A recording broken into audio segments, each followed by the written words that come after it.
आप देख रहे हैं अनहोनी। तो चलिए बढ़ते हैं आज की इस कहानी की ओर। बस की सबसे आखिरी वाली सीट पर मैं एक कोने में दुबक कर बैठा हुआ था, क्योंकि एक तो बस में लोग कम थे, ऊपर से मौसम ठंड का था। वो भी कोई ऐसी वैसी ठंड नहीं, दिसंबर के आखिरी सप्ताह की ठंड, कड़ाकेदार और जमा देने वाली। हालांकि तब शाम के 5 बज रहे थे, मगर अंधेरा पूरी तरह से हो चुका था। दरअसल अभी कुछ दिनों के लिए मेरे स्कूल की छुट्टी है, इसलिए छुट्टियां बिताने मैं अपने भैया के यहाँ जा रहा हूँ। मेरे भैया हमारे गांव से कोसों दूर अकालगढ़ गांव में सरकारी नौकरी करते हैं और पिछले 6-7 महीनों से मेरे भैया वहीं पर बस चुके हैं। चिट्ठी में जब मैंने भैया के पास जाने की बात लिखी थी, तब बदले में पहले तो भैया ने मुझे मना कर दिया था, ये कहकर कि अकालगढ़ गांव का माहौल अच्छा नहीं है। मगर मेरे काफ़ी जिद करने पर भैया मान गए। चिट्ठी में मैंने अपने आने की तारीख और कितने बजे वाली बस पकड़ूंगा ये भी लिख दिया था। तो भैया मुझे समय पर बस स्टॉप पर लेने आ जाएंगे। करीबन आधे घंटे के बाद ठीक शाम के 5:30 बजे मैं अकालगढ़ गांव के बस स्टॉप पर उतरा। बस से उतरते ही ठीक मेरे सामने भैया खड़े थे। मैं उनके पास गया और पैर छूकर आशीर्वाद लेते हुए बोला, आपको तो यहाँ की अच्छी जानकारी हो गई भैया, एकदम सही वक्त पर आ गए आप। इस पर भैया बोले, इसमें जानकारी वाली कौन सी बात है, सबको पता है ये बस इतने बजे ही आती है, चल अब घर।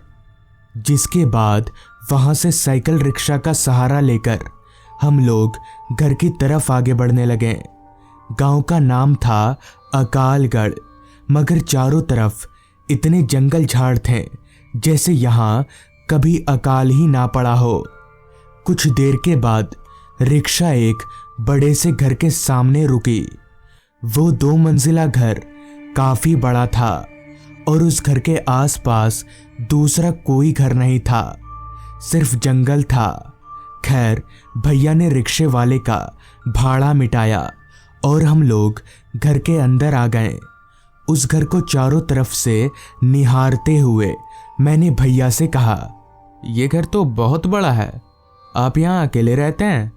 तो भैया बोले, अकेले नहीं, एक नौकर है, मनोज भैया नाम है उनका, वो भी यहीं रहते हैं, शायद कोई सामान लाने गए होंगे बाहर।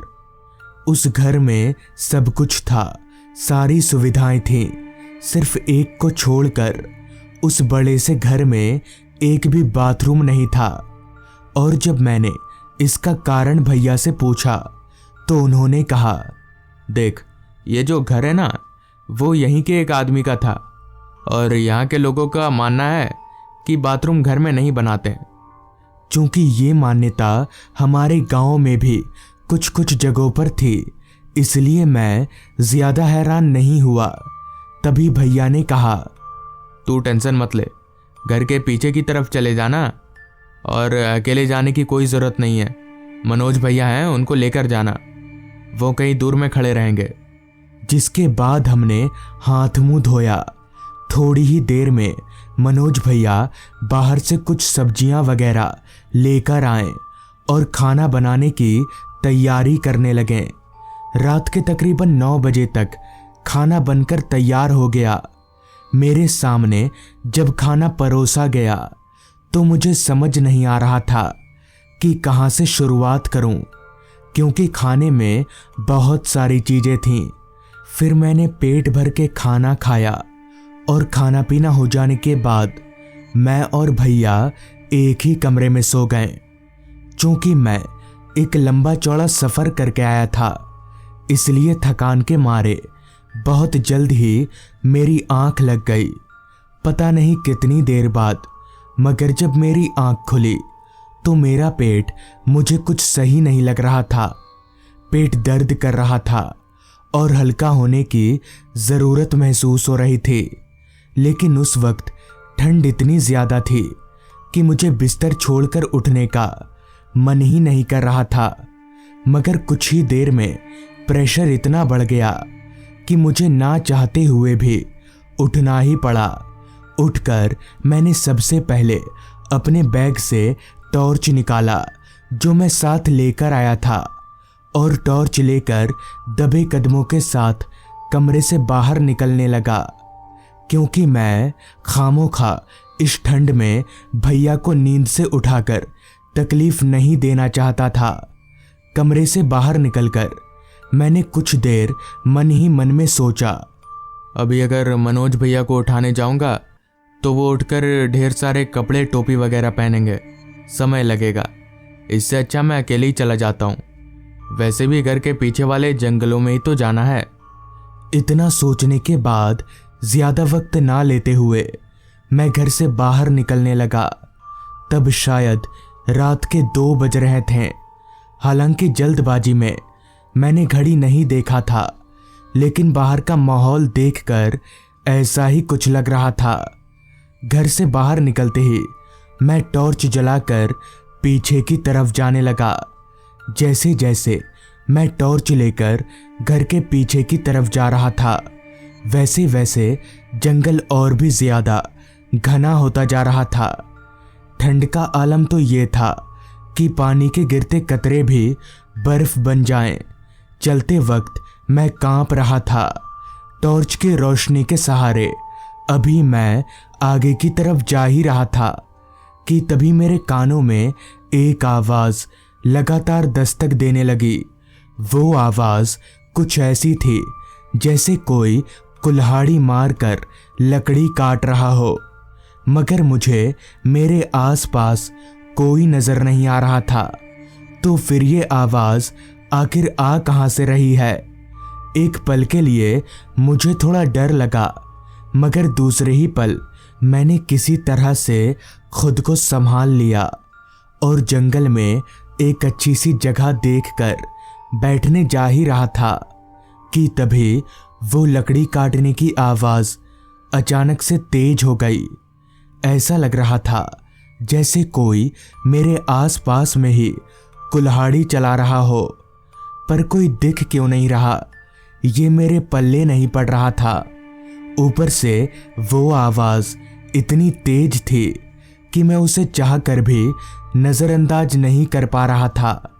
अभी मैं चारों तरफ नजर घुमाकर देख ही रहा था कि तभी मुझसे कुछ ही दूरी पर अंधेरे में कुछ चमकता हुआ दिखा। मैंने जब अपनी टॉर्च की लाइट उस तरफ घुमाई तो मैं दंग रह गया, क्योंकि वहां एक आदमी कुल्हाड़ी चलाकर एक पेड़ को काट रहा था। मुझे बहुत हैरानी हुई कि आखिर ये इतनी रात को पेड़ क्यों काट रहा है, कहीं कोई पागल वागल तो नहीं है। यही सोचते हुए मैं चलकर उस आदमी के पास गया और उससे कुछ दूरी पर ही खड़े होकर उससे बोला, कौन है आप और इतनी रात में यहाँ पर पेड़ क्यों काट रहे हैं? मगर इस पर वो आदमी कुछ नहीं बोला, चुपचाप पेड़ काटता रहा। उस आदमी से कोई जवाब ना पाकर इससे पहले कि मैं दोबारा पूछता, वो आदमी जो पेड़ पर कुल्हाड़ी चला रहा था, उसने उस कुल्हाड़ी को एकदम से अपने गले पर चला लिया, जिससे उसका गला पूरा कट गया और सिर धड़ाम से जमीन पर जा गिरा। ये नज़ारा देखकर मेरे होश उड़ गए और मैं एकदम से ठिठक कर पीछे की तरफ गिर गया। सबसे अजीब बात तो ये थी कि सिर कटने के बावजूद भी वो आदमी उसी तरह से खड़ा था और ना ही उसके कटे हुए अंगों से जरा भी खून बह रहा था। वो आदमी और उसका कटा हुआ सिर दोनों ही मेरी तरफ आ रहे थे। इतने में ही पता नहीं कैसे मेरे भैया और मनोज भैया वहां पर पहुंच गए, जिनके आते ही वो शैतान हवा में धुआं हो गया। फिर मैं भैया के साथ घर आया। तब भैया ने बताया कि दरअसल वो आदमी कुछ महीनों पहले पेड़ काटकर लकड़ी बेचने का काम किया करता था, मगर एक दिन एक जहरीले सांप ने उसे काट लिया और उसकी वहीं पर मौत हो गई। तब से उसकी आत्मा उसी जंगल में भटकती रहती है। तो दोस्तों, ये थी आज की कहानी। अगर आपको ये कहानी अच्छी लगी हो तो चैनल को ज़रूर सब्सक्राइब कर लें। तो मैं आपका दोस्त आर्यन जल्द ही मिलूंगा आपसे ऐसी ही एक कहानी के साथ।